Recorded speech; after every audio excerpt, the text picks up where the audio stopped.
Today we're diving deep into a topic that's fundamental to primitive camping and bushcraft, starting a fire. But we're not going to just talk about any fire starting method. We're going to concentrate on two items, two tools that you might have in your survival bag right now. The Magnesium fire starter and the Ferro rod.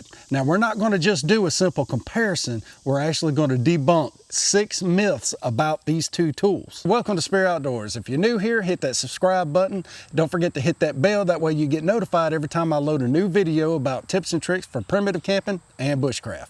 All right, myth number 1. Magnesium fire starters are dangerous because magnesium is explosive. The small shavings that you scrape off the magnesium fire starter will burn quickly and very intensely, but they will not explode.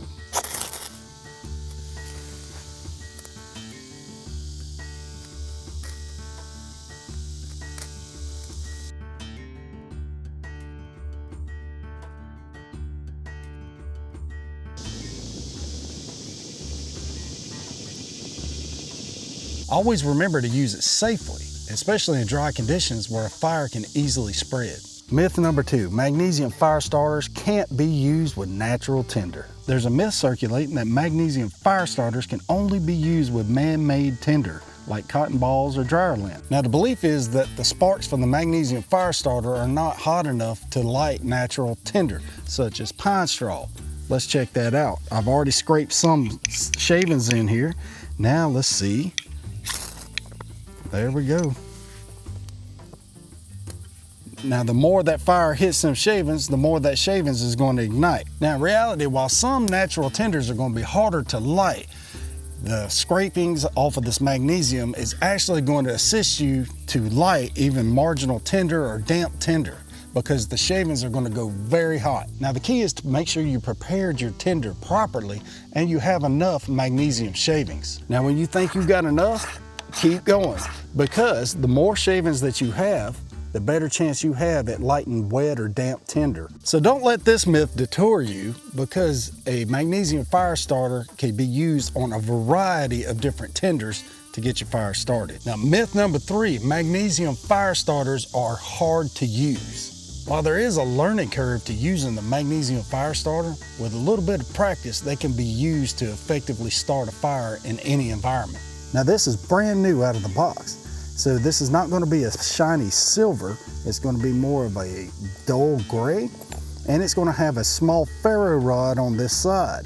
It's going to have a little scraper right here. Well, this scraper is not the best in the world for using to get scrapes off of the magnesium rod.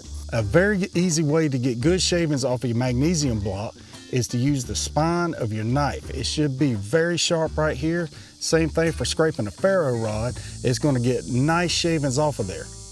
Now using this new block here, you want to start at the edge and then you just go straight down, getting you a pile of shavings.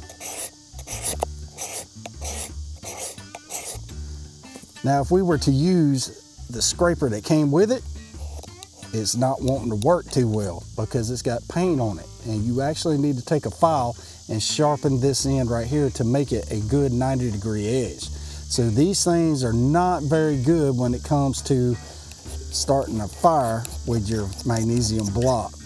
It has a saw end right here that you can actually get some more shavings off of it, but that's not as effective as your knife. Now let's move on to some myths associated with ferro rods. Ferro rods come in all kinds of shapes and sizes. You got the ones from Prepared 4X, you got ones that come with your survival knives, and you got the UCO ones that come at $4 or $5 at your department stores right here.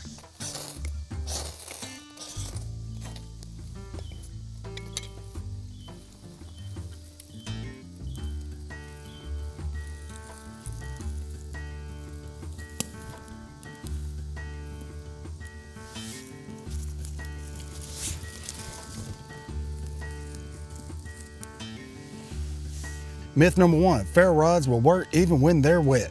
Everybody that's seen an outdoor video with a ferro rod has seen this.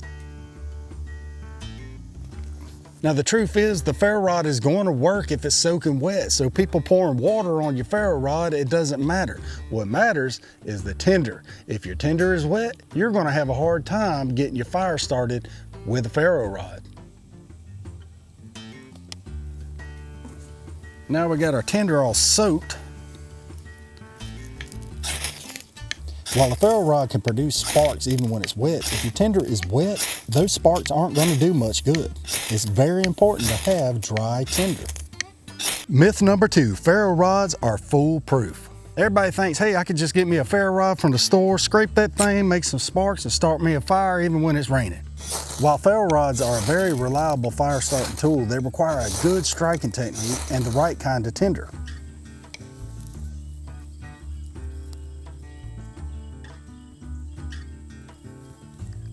Not all materials will easily catch a spark from a ferro rod. You need to be selective with your fire tinder and make sure you process it down to small fibers. Myth number 3, all ferro rods are the same.